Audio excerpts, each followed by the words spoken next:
자, 오늘 요즘엔 계속 채권 얘기만 할 거예요. 왜냐면 채권 금리가 지금 미쳤으니까.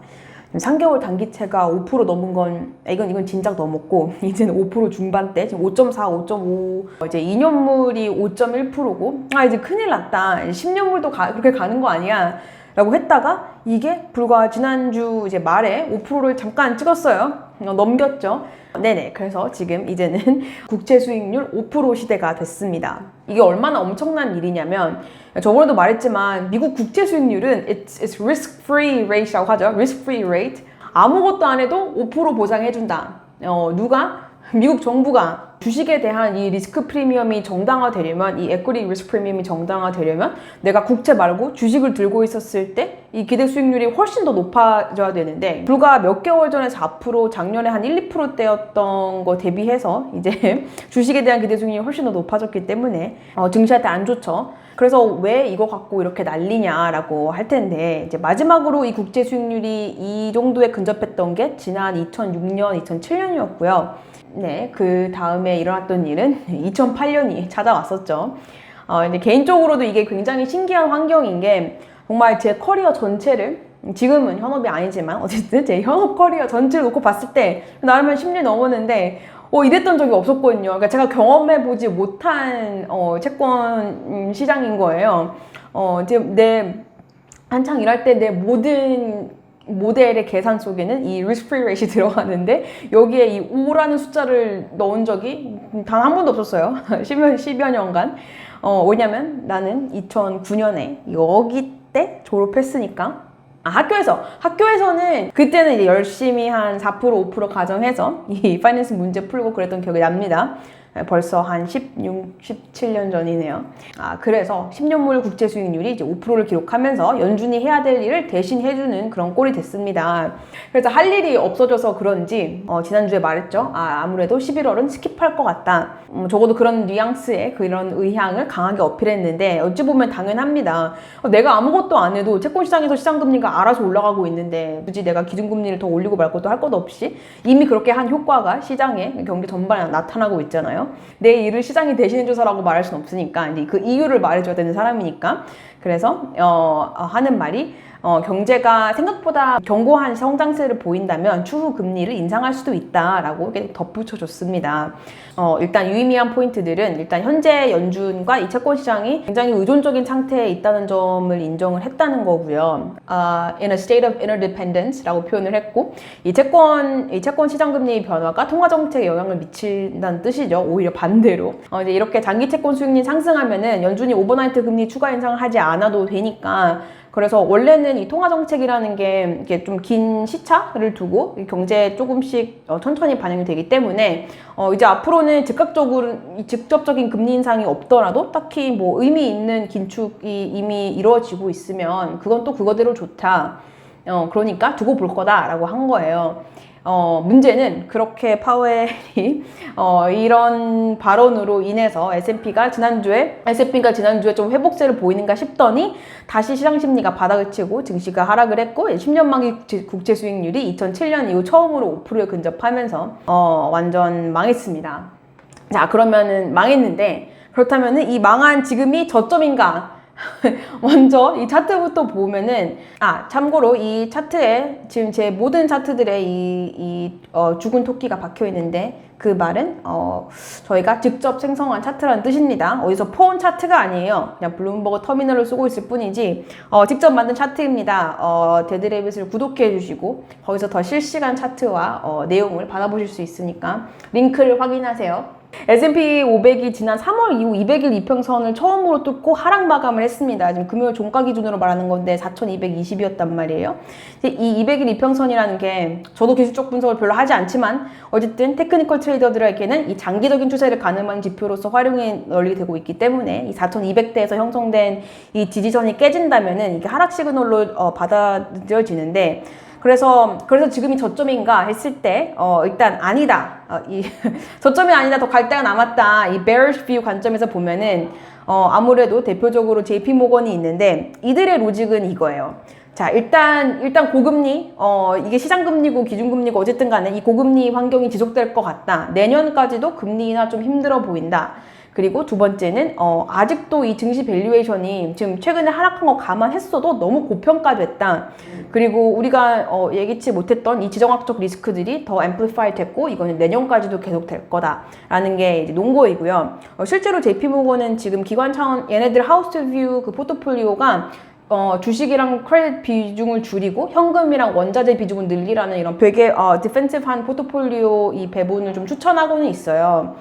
그래서 하는 말이 이 주식 밸류에이션이 이 higher for longer, 이 고금리 정책이 좀 생각보다 오랫동안 지속되는 한 너무 큰 추가적인 리스크에 노출이 되어 있고 올해 한 7월까지의 증시 상승이 그 멀티플 확대로 인한 상승이었지 이게 더 펀더멘털한 그런 요인들에 의한 상승이 아니었다. 그리고 이 multiple driven 상승세에서 동시에 이 실질금리랑 자본 비용이 같이 급등을 하면서 전반적으로 유동성이 굉장히 타이트해진 시장이 되었다. 그리고 역사적으로 봤을 때 이렇게 멀티플 확대로 인한 증시 상승 그리고 크레딧 시장 경색이 뒤따를 때는 항상 그 다음이 멀티플의 축소로 이어졌는데 지금이 딱 지금 그런 타이밍이다. 그래서 지금 현재 실질 금리가 한 2% 수준인 거는 S&P가 이 S&P 500 지수가 멀티플이 한 2.7 정도 고평가됐다는 걸 뜻하고 2.7배가 아니라 2.7 turns가 고평가됐다는 거예요. 지금 한 19, 20 정도니까 사실상 거기서 2.7 빼줘야 된다라고 하는 거고 여기에서 그 추가로 만약에 우리가 그 코로나 이후 풀렸던 그 말도 안 되는 유동성이랑 그동안 있었던 이 약간 이 메가테크 driven 된 TMT 테크 미디어 통신 이 섹터가 주도했던 이 증시 버블을 그 효과를 뺀다면 그러면 사실 3.9 거의 4 turns까지 19가 아니라 4배는 3.9 turns까지도 고평가됐다 라고 해석을 하고 있습니다. 또 다른 이 대표 월가 베어 중에서 이제 모건 스탠리 CIO인 마이크 윌슨 역시 시장에 대한 굉장히 베어시 전망을 유지하고 있습니다. 원래 이러지 않았는데 갑자기 이제 기술적 지표들을 좀 들고 오기 시작했어요. 연말까지 S&P가 3,900까지 떨어질 것이다 라고 예상을 하고 있어요. 마이크 윌슨이. 그 작년에 증시 폭락을 예측해서 추앙받았던 그 마이클 윌슨이 맞습니다. 올해는 다 틀렸지만 올해도 사실 올해 올 초부터 주구장창 다시 3,000대까지 떨어질 거라고 했었는데 뭔가 마켓 상황이나 이런 게 바뀌었을 때 사실 논거를 바꿀 수도 있고 뭐 그렇게 바꾸는 게 굉장히 당연하기도 한데 일단 이 사람은 자기가 상반기 증시에 대해서는 틀렸다고 인정을 했어요. 하지만 이번 하반기까지는 내가 아무리 다시 봐도 증시에는 지금 앞으로 하락 요인이 더 많다라고 주장을 하고 있는데 참고로 이 사람은 논거가 뭐냐면 7월까지의 증시는 거의 빅테크, 이 AI 테마로 이루어진 굉장히 편향된 증시 부스트였고 실제로 지금 보면 S&P를 구성하는 기업들의 약 39% 정도만 200일 이평선을 상회하는 시점에서 지금 앞으로 모멘텀을 더 잃을 여지가 더 커 보인다라고 하고 있는 거고 그리고 이제 우리가 그 Magnificent Seven이라고 부르는 그 7개 그 메가캡 테크주들을 제외한다면 사실상 대부분의 종목들이 지금 연 저점을 찍고 있는데 이것도 지금 위험하다. 그리고 지금의 지지선을 4,240으로 봤었는데 이게 사실 지난주 나왔던 리포트고 지금 중요한 건 이미 이 지지선이 지난주 금요일에 깨졌습니다. 아무튼 이 리포트의 요약본을 보고 싶으시면 제가 링크를 댓글에 남겨드릴 테니 많이 활용해주세요. 자 이제 반대편 의견도 들어봐야겠죠. 지금이 저점이 맞다라고 해석하는 의견이 사실 좀 더 우세하긴 합니다. 그래서 그냥 숫자가 좀 더 많은 건데 예를 들면 지금 국채 수익률이 너무 치솟아서 증시가 좀 힘을 잃은 탓도 있는데 결국에는 이 펀더멘털이 보여지는 실적들이 꽤 잘 나오기도 했고 전반적인 경제 지표가 너무 좋다. 이게 아무리 금리가 높아져도 어쨌든 이걸 다 견딜 수 있는 펀더멘털이 드라이브하는 이 증시 모멘텀이 더 커질 것이다 라는 거고 예를 들면은 뱅크 오브 아메리카에서 이제 마이클 하트넷이라는 또 애널리스트가 이 주식이 앞으로 회복 상승세를 계속하려면 국채 수익률이 일단은 5% 미만으로 좀 다시 진정되어야 되고 거기서 유지돼야 된다고 하고는 있는데 이 profit recession이라고 하는 이 기업들이 어닝스가 잘 안 나오는 그런 경기 침체가 더 이상 보이지 않고 예상되지 않고 미국 경제가 굉장히 견고한 소비 활동을 보이고 있고 인플레이션 뭐 하락 추세이고 그리고 앞으로 계속 성장률이 탄탄할 거기 때문에 연착륙할 것으로 보고 있다. 그리고 이제 3분기 실적 발표에 따른 이 미국인들의 소비력, 유동성, consumer balance sheet이라고 했을 때 결국에는 이 성장으로 인한 이제 인플레이션 하락이 찾아올 거다라고 전망을 하고 있어요. 이제 이 모든 게 이제 증시를 이제 부스팅 해줄 거고. 그리고 또 유의미한 포인트로는 이 증시 투자자들이 여전히 포트폴리오의 상당 부분을 유동자산, 현금이랑 T-bills, 거의 이제 미국 단기 국채를 말하는데 이 T-bills도 거의 현금이니까 이 보유량을 잘 생각해 보면은 이거야말로 증시의 추가 하락폭에 대한 안전마진이라고 자기는 생각을 하고 있고 그게 어찌 보면 지지선으로 작용할 수도 있다라고 분석을 하고 있어요. 그래서 차트를 보시면 2024년 강세장을 견인하는 소스는 그러니까 내년 강세장은 내년엔 불마켓이 찾아올 것이고 이게 왜냐하면 증시 참여자들이 보유한 역대 평균치를 훨씬 상회하는 현금 및 현금성 자산이 있기 때문이다. 실제로 뱅크 오브 아메리카 10월 기준 이제 고액자산가들, 고객들의 포트폴리오 15% 이상이 현금 보유 중인 것으로 나타났습니다. 자, 그래서 연준은 이제 할 만큼 했다라는 시각도 있고요. 왜냐하면 무슨 1년 만에 금리를 한 400bp 이상 올리니까 시장이 견디지를 못해요. 시장 금리가 견디지를 못해요. 정확히 따지면. 채권 시장 금리가 이제 5%가 넘어갔다 보니까 또 그거를 베이스로 하는 수많은 이제 2차 시장 금리들, 대표적으로 뭐 크레딧 카드나 이런 각종 신용 대출, 그리고 이제 모기지 대출. 모기지가 8%가 넘어간다는 거는 이 뱅크레이시라고 이런 거 막 집계하는 사이트가 있는데 여기서 집계한 이래 30년 만에 가장 높은 수준입니다, 이게. 그래서 이 8%라는 것 자체가 좀 이게 굉장히 쇼크이고 이제 이래 문제가 뭐냐면 이제 미국 주택 시장이 더 이상 매물로 잘 안 나오고 이제 얼마 전까지만 해도 불과 한 몇 달 전까지만 해도 그래도 홈빌더들이 자체 파이낸싱도 해주고 또 뭐 assumable mortgage라고 해서 요즘 뜨고 있는 컨셉이 있는데 이게 뭐냐면 원래 주택을 샀던 사람이 예전에는 완전 저금리에 샀으니까 그때 원래 싸게 샀던 모기지랑 그 이자 패키지까지 이제 집이랑 같이 양도하는 그런 개념인데 사실 이거 말은 아름다운데 이게 절대 쉽지 않고 이건 내가 모기지 단독 동상에서 따로 말할 거야. 아무튼 이렇게 부동산 시장이 얼어붙으니까 소비 심리나 가계 대출에 직접적인 영향을 주는 그런 침체 신호가 될 수도 있다라는 이런 시각도 있고요. 결론적으로 보면은 이게 각종 경제 지표들이 완전 자기 마음대로 해요. 예상치 못한 일자리 증가, 리테일 판매 호조, 기업 실적 잘 나오고.